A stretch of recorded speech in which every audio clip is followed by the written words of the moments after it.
وجميع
أهلنا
محمد صلى الله عليه وسلم في الدين والدنيا والآخرة ولا حول من ملائكة المقربين والأنبياء والمرسلين ثم لا حول من أولياء الله الصالحين والعلماء العاملين خصوصا لا حول مؤلف هذا الكتاب الشيخ العلامة سيد محمد بن علوي المالكي الحسني المكي ومن علمني ووصول مفروعه أن الله يعطي درجات في الجنة وينفعنا ببركاتهم وأسرارهم وأنوارهم وعلومهم ونفعاتهم في الدين والدنيا والآخرة. سر الفاتحة.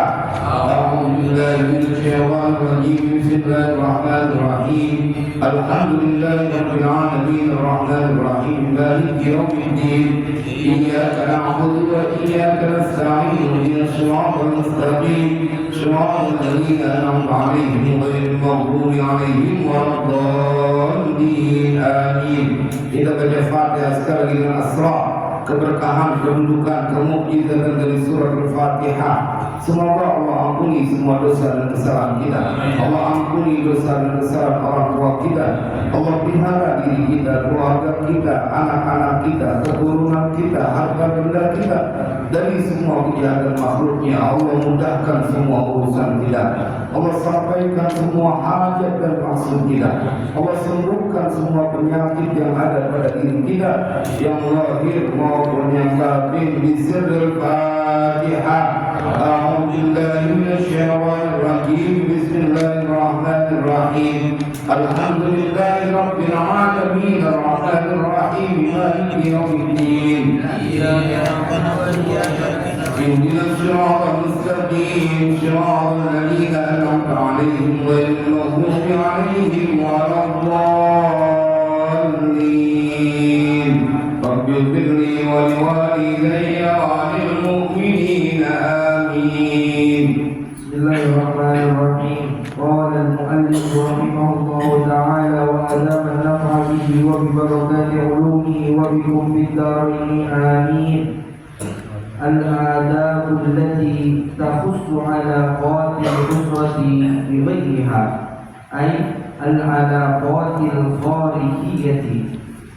علاقة الأسرة بالقرابة وذوي الأرحام، وذلك بالصلة والمودة والإحسان إليهم والزيارة لهم وتفقد لأحوالهم والسؤال عنهم. فقد قال صلى الله عليه وسلم: تعلموا من أنسابكم ما تصلون به أرحامكم. رواه الترمذي. وقال: الصدقة على المسكين صدقة وعلى ذوي الرحم اثنتان صدقة وصلة رحم.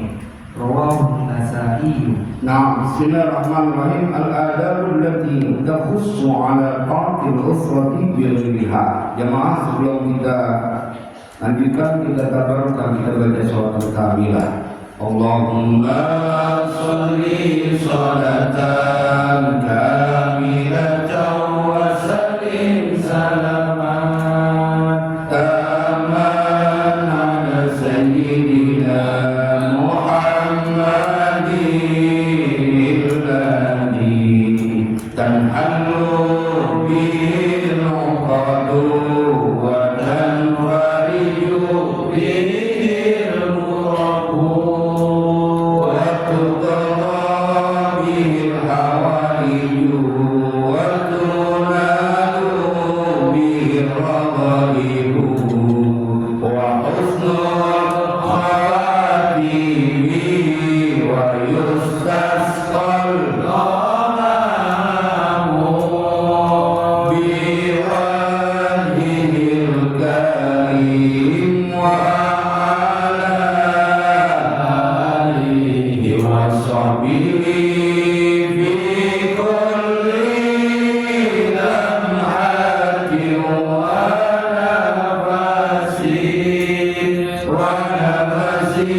Al-adab allati التي تخص على فرد الأسرة بغيرها أي هذه العادات التي تخص على فرد الأسرة بغيرها.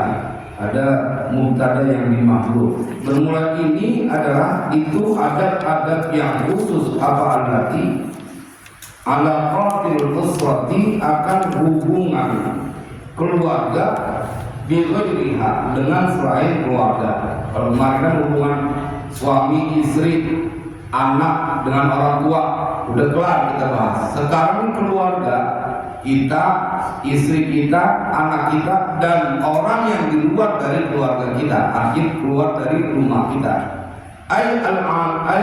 Al-alaqatul kharijiyati, yakni hubungan-hubungan yang eksternal, keluar.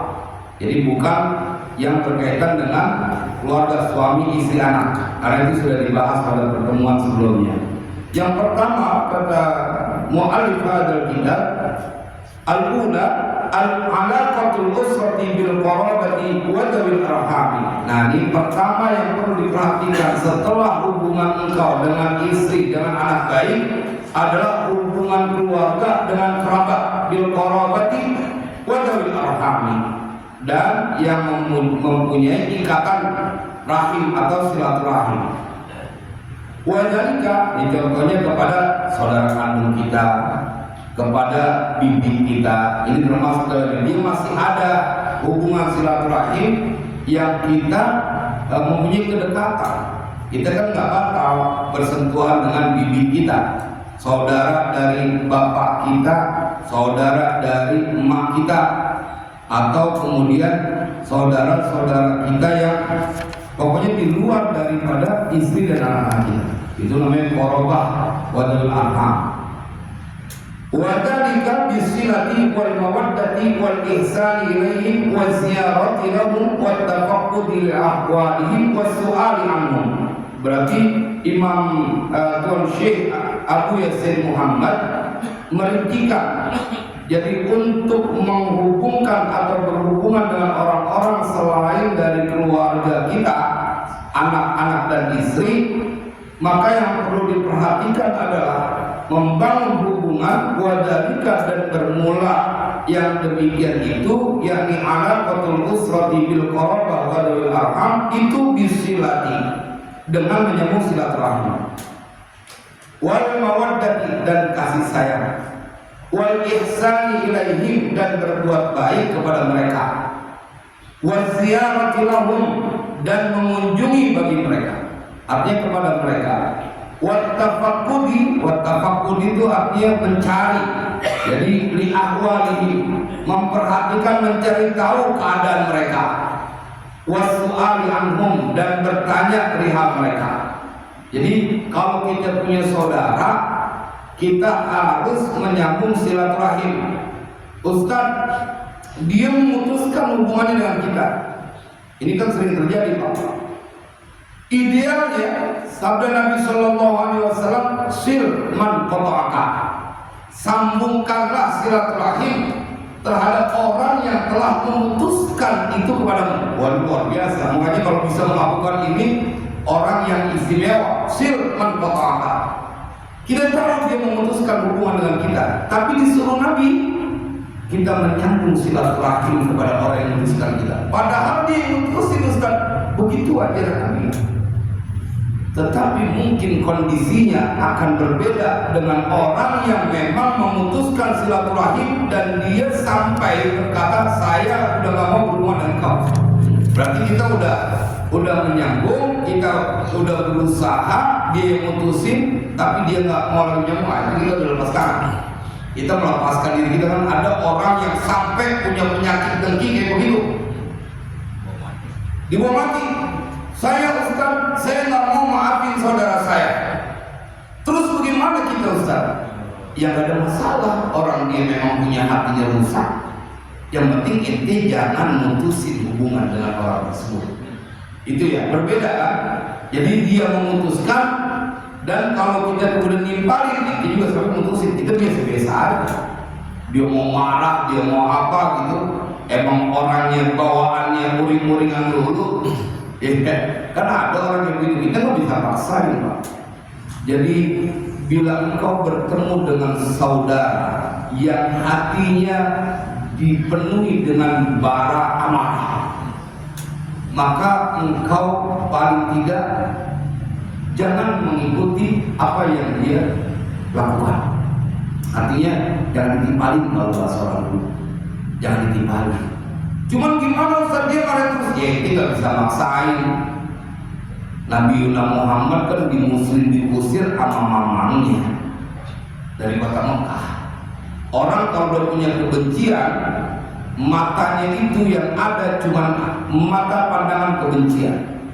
Jadi kita akan mendapati dalam kehidupan ini bahwa ada orang-orang yang memang begitu berani memutuskan silaturahim dan kemudian pakai dalil, boleh kita musuhin saudara. Nggak boleh, musuhin saudara kagak boleh. Dari mana dalilnya? Bila kemudian dia keluar dari agama Islam, dia murtad dan kemudian dia mengganggu, baru itu boleh musuhi. Orang yang kafir zimmi saja, kafir zimmi, dia tidak melakukan gangguan kepada orang Islam, tidak boleh menyakiti mereka, nggak boleh ganggu mereka, apalagi saudara. Makanya mudah-mudahan keluarga kita terus diberikan hatinya lunak dia untuk saling menyayangi. Yang kedua, wal mawaddah, ya, saling menyayangi. Yang abang, yang empok, sayangin adiknya. Kau tidak perlu meminta adikmu menghormatimu, karena otomatis akan terjadi. Ente dulu contohin, yang tuaan contohin.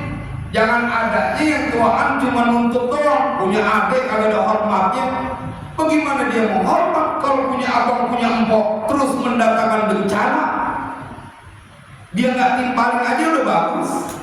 Maka dia menghindar. Karena ada pak orang yang kayak begitu, yang langsung menghukumi. Nggak sopan banget, songong banget.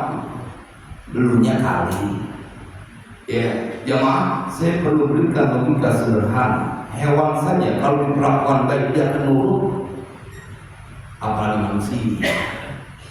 Ini kadang-kadang cuma menghukumi akibatnya saja, sebabnya tidak pernah ditelaah. Itu yang kebanyakan tuh. Apalagi kalau gua mau begini orangnya, ya tapi udah menghindar aja, sekedar aja. Yang penting ingat, jangan pernah memutuskan silaturahim kepada saudara, jangan. Nggak akan mencium bau surga. Ustaz dia begitu, ya biarin dia marah dan kebal kali makin neraka. Jadi kalau ada orang yang bilang saya nggak bakal maafin, saya nggak bakal mau damai, saya nggak mau, biarin aja. Karena dia juga nggak penting-penting banget.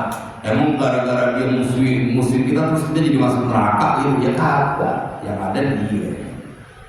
Yang penting jangan timpalin.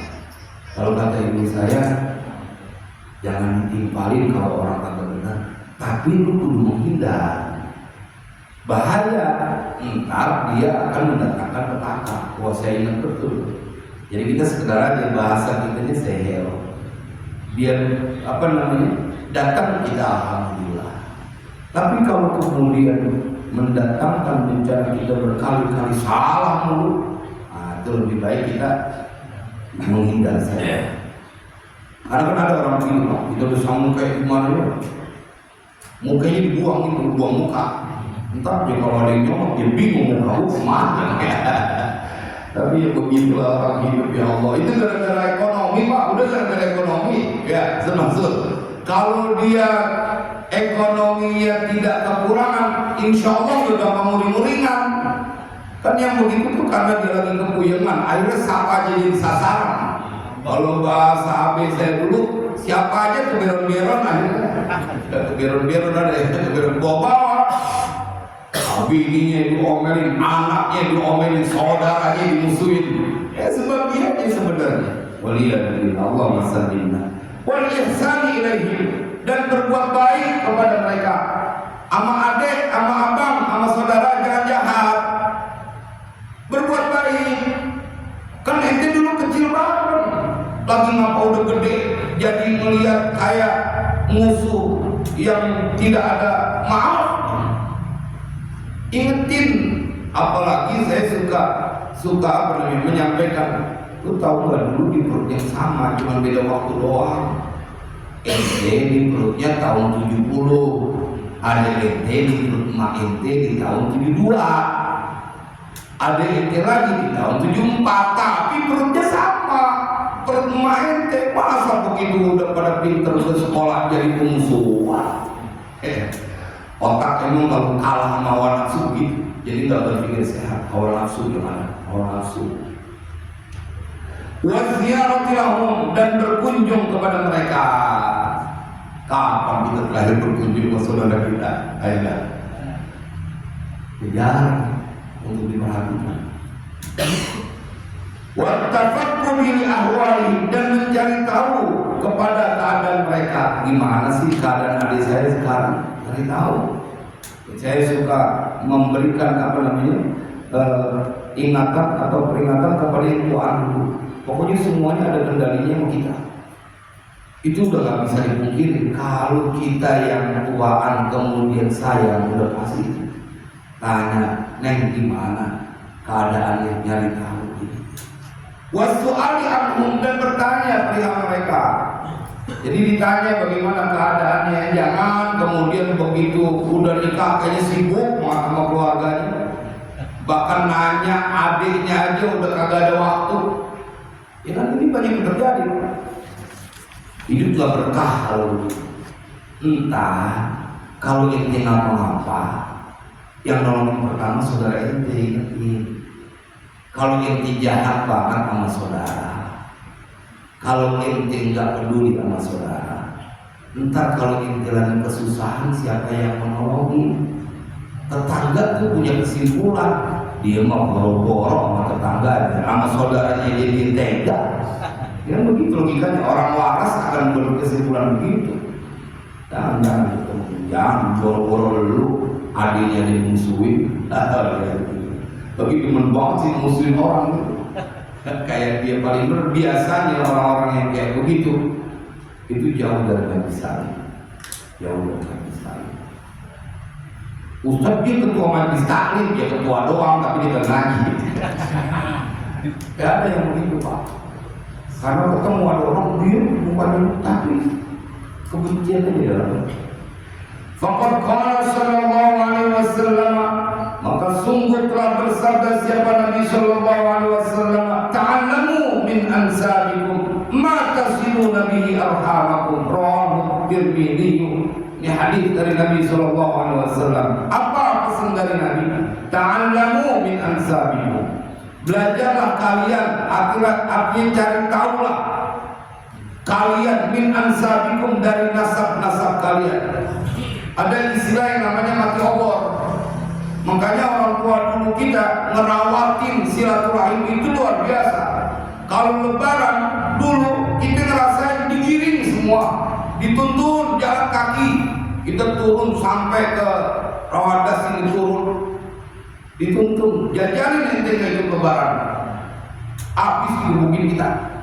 Lu nggak mau kenal saudara, dituntun. Sekarang udah kagak begitu, rada susah gitu. Tapi kenal semuanya. Itu kita disuruh cari tahu. Oh ini jatuhnya. Saya baru tahu saya masuk.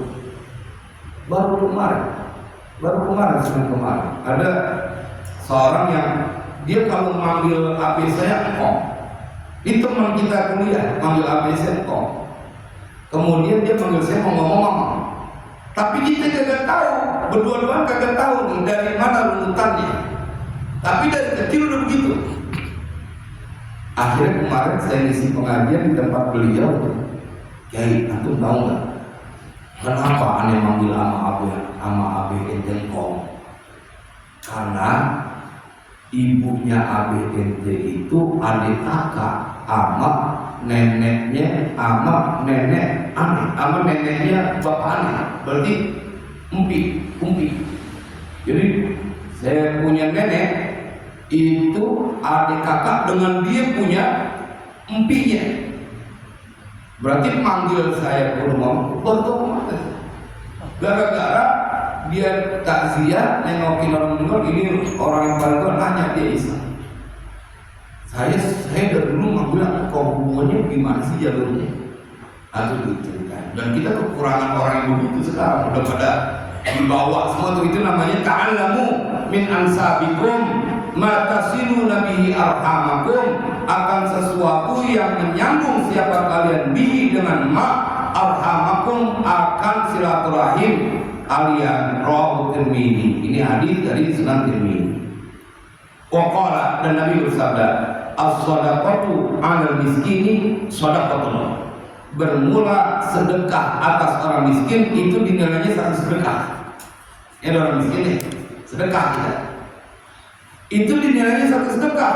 Tapi wa 'ala dzawir rahimi ihdatani, sedekah kepada yang mempunyai ikatan silaturahim, kepada saudara, kepada sepupu, kepada ponakan, misalnya kita memberikan bantuan itu.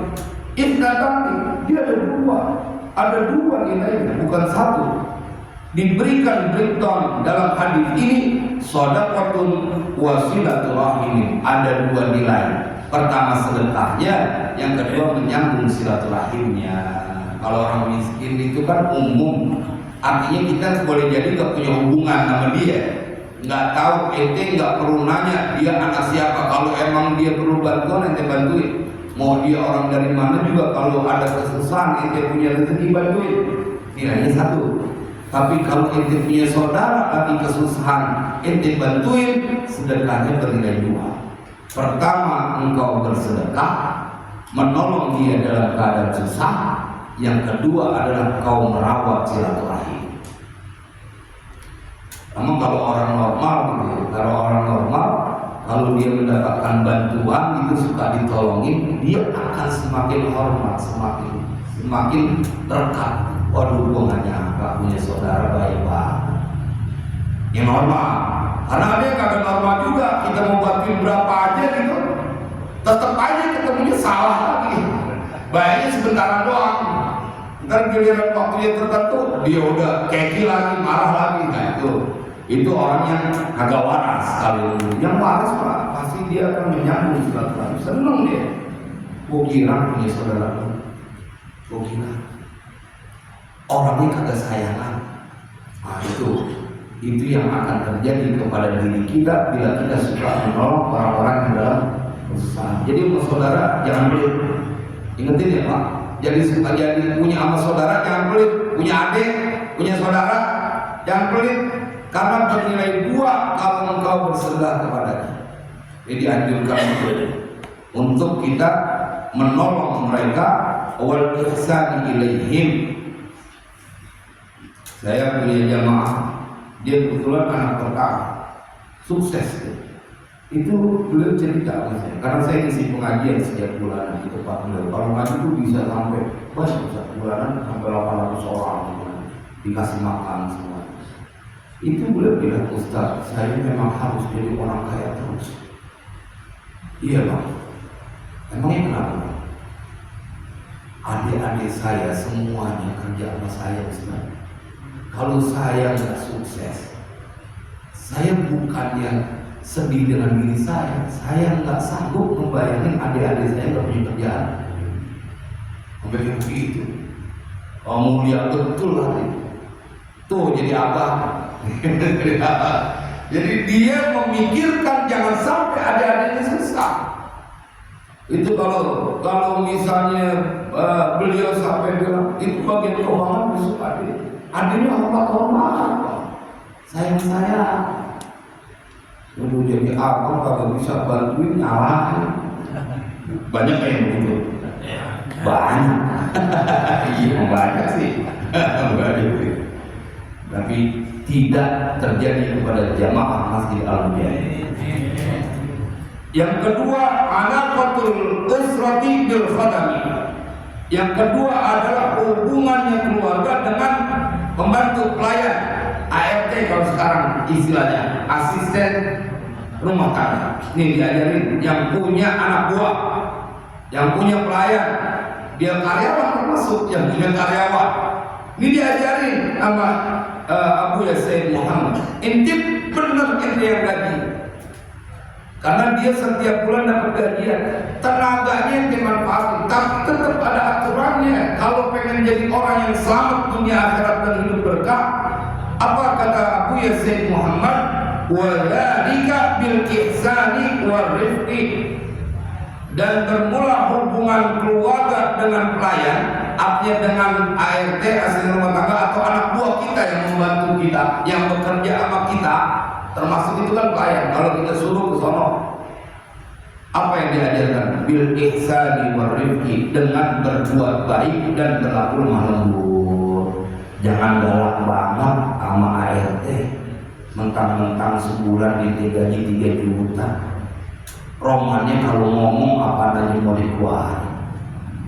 Jangan, kecuali dalam rangka mengajar, itu pun kemudian kau ingatkan. Bukan kagak. Dia punya asisten rumah tangga kayak dia punya nyawanya. Apa aja dikata. Ingetin, Allah yang larang. Dia mendingan ngomong cakep daripada sedekah tapi nyakitin hati. Apalagi itu bukan sedekah, itu upah. Dan dia perlu kerja. Nih orang nih, kita bagi duit nggak kerja sama kita. Kemudian kita hina, kita caci, menyakiti hatinya. Nggak boleh melakukan. Qaulun ma'rufu wa maghfiratun khairun min shadaqati yatba'uha ada. Itu yang sedekah. Apalagi upah, dia kan mengambil haknya. Dia udah ngeluarin tenaga berkhidmah menjadi pelayan 1 bulan. Ente jangan seenaknya aja kemudian menyakiti hatinya. Nih diajarin berbuat baik, berlemah lembut, wa tarkin takabburi alaihim, dan meninggalkan sombong atas mereka. Awistikdarihim, atau merasa jijik dengan mereka. Beda kasta, beda kedudukan. Lo kan anak buah, gua bos.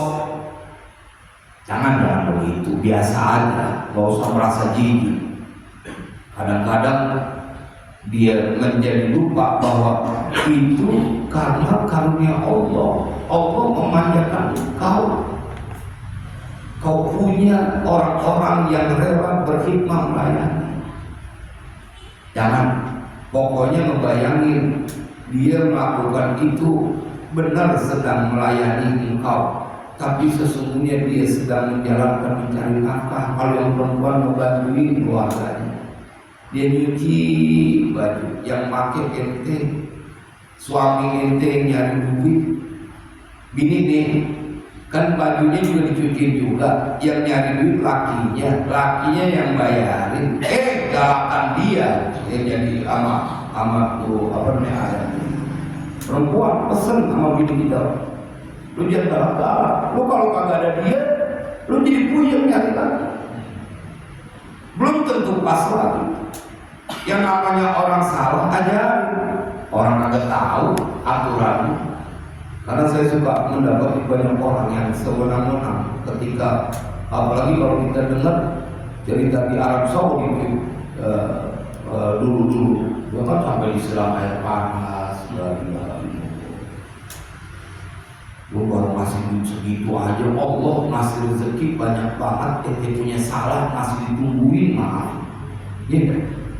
Ya, ntar kalau dicabut ente punya rezeki habis. Jadi orang susah gimana coba? Gampang aja, gampang. Dia punya doa kala teraniaya, tajam. Hati-hati, salam insan bisa. Menjaga insan kita. Kalau ngaji begini, emang kita tujuan jadi orang berdiri. Masa lagi mau ngasih 3 juta, 4 juta 1 bulan. Dia bikin baju, dia bikin piring, dia bukannya dapat cuma-cuma, dia telah mengorbankan tenaga dan waktu. Ingetin. Makanya kalau ada orang yang hobinya marah, ketahuilah dia punya hati begitu keras, dan zikir yang dia baca tidak bisa melembutkan hatinya. Orang yang kayak begitu, yang suka marah, dia jarang ingat dengan kematian. Lu sekarang marah di dunia, lu bangga dengan sebab marah. Entar lu lihat mungkar nakir, marahnya nggak keturungan. Nah itu kata mikir begitu, dihajar lu mau mungkar nakir. Ya ingetin Pak, semuanya akan ada balikannya Pak. Ada balikan, ada balasannya. Wa qala sallallahu alaihi wasallam, dan sungguh telah bersabda siapa Nabi sallallahu alaihi wasallam, musian, hal keadaan Nabi memberikan wasiat, bihim, perihal mereka itu para khodam, pembantu. Apa sabda Nabi?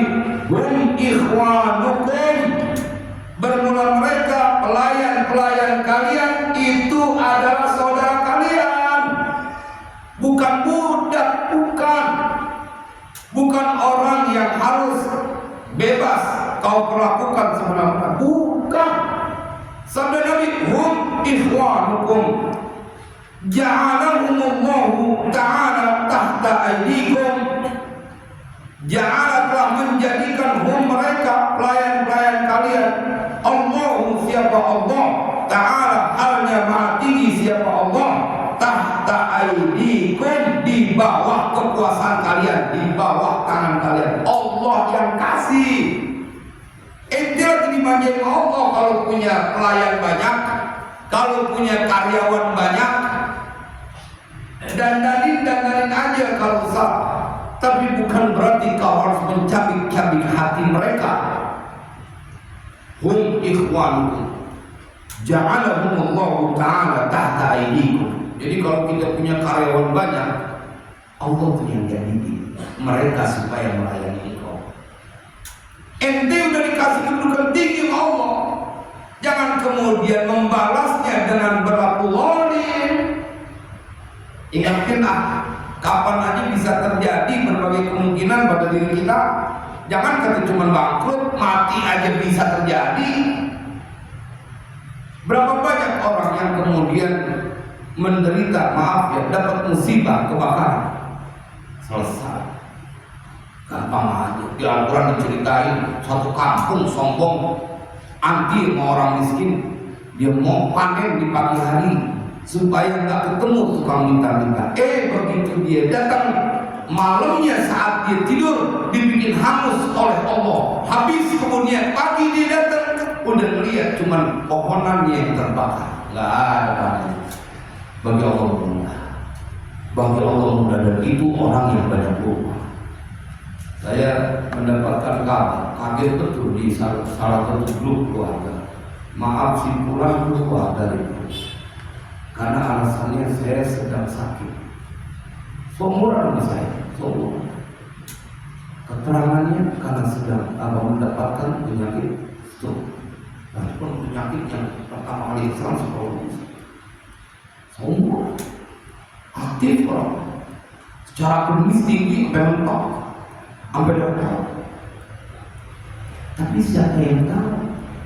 Terakhir saya ngomong, beliau sedang berusaha supaya bisa jadi kedudukannya ngambil gelar profesor dalam bidang medis. Allah punya kuasa, makanya nikmat sehat itu luar biasa. Jadi kita syukuri. Lah udah dikasih punya nikmat sehat, bisa ngomong lancar. Buat maki-maki orang.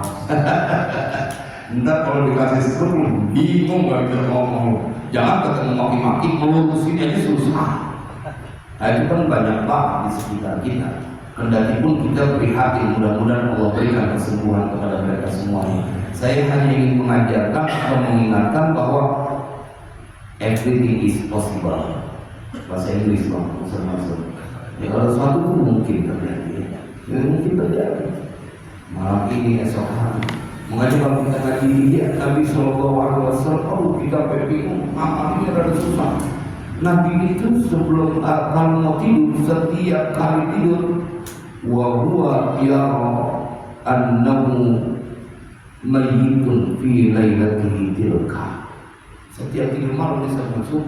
Itu Nabi kata Sayyidah Aisyah, beliau memandang atau menganggap itu beliau malam itu menjadi baik. Baca begitu Nabi Muhammad lalu ketika ini mau kapan, mau tidur niatnya besok mau ngomelin saudaranya, besok boncok nih orang. Ya Allah, bisa bingung makannya apaan sih kalau begitu ya. Hampir bengis banget gitu, udah bengis. Ja'alahumullahu ta'ala tahta aydikum. Engkau yang punya anak buah, engkau yang punya asisten rumah tangga, engkau yang punya karyawan. Ini disebutkan dalam hadis Nabi, mereka adalah saudaramu dan Allah sengaja menjadikan mereka di bawah kekuasaanmu. Engkau istimewa. Orang-orang susah punya ART, dia kudu nyuci sendiri, dia kudu kerja sendiri, nggak ada asistennya. Dia punya anak buah sampai 10, sampai 100, sampai 1000. Kayak apa itu punya kedudukan mulia? Terus itu pengen balas dengan cacian kepada orang yang Allah jadikan sebagai saudaramu, membantu segala urusanmu. Kan nggak tahu terima kasih kan? Kalau emang itu kagak cocok, ada susah diajarin, ya berhenti aja. Tapi jangan kemudian menyakiti. Karena ada waktunya kita juga nggak mau korbanin. Ada juga oknum yang emang kagak tahu terima kasih.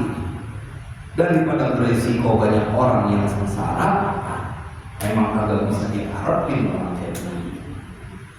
Fa'atimuhum mimma ta'kulun. Ini perintah dari Nabi. Maka berikanlah makan oleh kalian, hum akan mereka, mimma ta'kulun, dari sesuatu ta'kulun yang memakan siapa kalian. Jemaah, ini pesanan, berikan makan. Banyak betul kita melihat, bukan cuma di luar negeri, di Indonesia, kalau orang udah kebangetan kaya, dia menganggap dia itu memiliki. Sekali lagi saya ingin sampaikan, dia mau ngambil haknya karena dia telah memberikan jasa tenaganya. Kau berhutang, perlakukan dengan baik. Ente punya duit kayak apa juga banyaknya. Kalau rumah gede kemudian kagak ada yang Allah bikin mereka mau kerja di rumahmu, capek lu ngepel sendiri, ya kan? Bebersih sendiri, ngurusin taman sendiri, punya kebun. Jangan, ente telah diperlakukan manja oleh Allah. Ingat ini, ja'alahumullahu ta'ala tahta aydikum. Allah yang menjadikan mereka di bawah kekuasaanmu, di bawah pengaruh. Jadi Allah yang memberikan itu, dikasih bonus. Ente udah ada ciri-ciri bakalan orang senang dunia akhirat. Udah kelihatan dunianya dikasih senang. Tinggal sejauh mana kemudian kau berlaku baik. Hubunganmu dengan orang-orang di luar keluargamu bagaimana kau melakukan. Kalau kau berlaku zalim, bersiapa untuk hancur. Makanya kita perlu ngiri Pak. Kalau dalam bahasa positif namanya ghibthah, kepada orang kaya yang dia demen beribadah tapi diberikan kebelimpahan harta, dia nggak sombong, itu dia. Itu orang udah kelihatan. Kalau dalam bahasa hikam haddad, kalau ketemu ada orang kaya, duitnya banyak, demen ngaji, demen nolong saudaranya, dibikin urusan dunianya gampang, dibikin urusan akhiratnya gampang, ketahuilah kau sedang bertemu dengan penghuni surga. Itu penghuni surga, udah kelihatan lagi jalan di kampung dia, itu penghuni surga. Cuman udah duit kagak, ada banyak, disaing mulu. Ketahuilah kau sedang bertemu dengan orang yang mendapatkan murka Sang Pencipta. Dunia kebelakang, akhirat apalagi. Wala tukarnya wangsuhum mimma talbasun, dan pakaikanlah mereka dari apa-apa yang kalian memakainya. Wala tukallifuhum ma la yutiqun, dan janganlah membebani siapa kalian hum akan mereka ma la yutiqun, akan sesuatu yang mereka tidak mampu. Jangan membebani sesuatu yang mereka tidak mampu. Ya romannya apa aja disuruh, dia kagak ada kesempatan untuk beristirahat. Satu lagi, alaqatul usrati bil jah, ini dengan tangga penting. Suka ada banyak intrik juga. Yang ketiga adalah hubungan keluarga dengan tetangga. Wa dzalika bi ikrami wal ihsani ilaihi, dan bermula yang demikian itu artinya hubungan yang harus dibangun keluarga dengan tetangga ini disebut usrah, artinya bini ente, anak ente masuk di dalamnya. Jadi jangan ente doang baik sama tetangga, bilangin bini, lu jangan gangguin tetangga, jangan suka bikin sama tetangga, bilangin anak. Makanya ngaji bapaknya. Makanya di sini alafatul usrah ya. Apa yang harus dilakukan biikramihi, dengan menghormatinya, memuliakannya. Walaupun dia secara ekonomi di bawah kita, tapi dia tetangga kita, harus diperlakukan dengan mulia, wal ihsani ilaihi, dan berbuat baik kepadanya. Wabil Allah, dan itu yang paling utama, tarku adiyatihi wasibabihi wal waqi'ati bihi. Dan yang paling utama adalah kalau ente nggak bisa menghormati, memuliakan tetangga, kalau ente tidak bisa berbuat baik kepada tetangga, maka yang paling utama adalah tarku adiyatihi, meninggalkan menyakiti mereka. Nyenengin nggak bisa, menghormati nggak bisa. Dan apa dah? Yang penting ente jangan sakiti hati tetangga. Ini kan udah nggak bisa nyenangin, tapi dia justru menyakiti hati daripada tetangga atau resah tetangganya. Wasibabihi, dan mengolok-oloknya, menghinanya. Jangan dikecilin ente punya tetangga. Wal waqi'ati bihi, dan waqi'ah yakni menggunjing, gibah, menceritakan yang jelek-jelek tentang tetangganya. Kita juga punya kejelekan. Wa qala sallallahu alaihi wasallam, dan sungguh telah bersabda Nabi sallallahu alaihi wasallam, la yu'minu ahadukum hatta ya'malu jaruhu bi bawa'iqahu. Tidaklah beriman siapa ahadukum, seorang dari kalian, ini maksudnya tidak beriman, imannya tidak sempurna. Ya, tidak sempurna iman seseorang di antara kalian, sehingga ya'manu, merasa aman, siapa jaruhu, tetangganya, bawa'iqahu, akan kejahatan-kejahatannya. Itu baru imannya sempurna. Kalau tetangga, dia merasa aman dari kejahatannya. Waqala, dan Nabi bersabda, man kana yu'minu billahi wal yawmil akhir falyukrim jarahu. Siapa orang yang dia beriman kepada Allah dan hari akhir, maka hendaklah dia memuliakan jarahu, akan tetangganya. Jadi kalau ada orang yang suka mendatangkan bencana kepada saudaranya, mendatangkan ketidaknyamanan kepada tetangganya, ini tetangga, ketahuilah pertama, itu orang imannya belum sempurna. Yang kedua, yang lebih ngeri kalau masuk kepada kepada hadis selanjutnya, sesungguhnya dia tidak beriman dengan sempurna kepada Allah dan hari akhir. Dibalas Pak, semuanya Pak. Tetangga kita sekarang tidak bisa balas, tapi pada waktunya Allah akan membalas semua kezaliman yang dilakukan di dunia. Itu kan yang disampaikan dalam Al-Quran, فَمَنْ يَعْمَلْ مِثْقَالَ ذَرَّةٍ خَيْرًا يَرَهُ وَمَنْ يَعْمَلْ مِثْقَالَ ذَرَّةٍ شَرًّا يَرَهُ. Itu kan dalilnya. Siapa saja berbuat kebaikan sebesar biji zarah, maka dia akan melihatnya. Artinya Allah akan membalasnya dengan karunia. Nanti وَمَنْ يَعْمَلْ مِثْقَالَ ذَرَّةٍ شَرًّا يَرَهُ. Itu berbuat kejahatan sekecil biji zarah, dia akan melihat nanti di yaumil qiyamah. Artinya dia akan mendapatkan balasan. Ingatin, itu akan terjadi karena Al-Quran yang menyampaikannya. Wallahu a'lam bishawab. Bismillahirrahmanirrahim. Alhamdulillahirabbil alamin. Allahumma shalli wa sallim ala sayyidina Muhammad wa ala ali sayyidina Muhammad. Allahumma ya rabbana bi rahmatika wa bi jahi nabiyyikal mustafa wa bi jahi awliyaika wa bi jahi mu'allif hadzal kitab. Ya Allah, faqdi hawaijana wa hawaij awladina wa dhurriyyatina wa talamidina wa man ahsana ilaina wa man awsana bidu'a wa man lahu haqqun 'alaina ya maulana sahil umurana wa umurahum wa hasil maqasidana wa maqasidahum wa arfa' darajatina wa darajatina وبركاتهم في الدين والدنيا والآخرة. وصلى الله على سيدنا محمد وعلى آله وصحبه وسلم والحمد لله رب العالمين. السلام عليكم ورحمة الله وبركاته.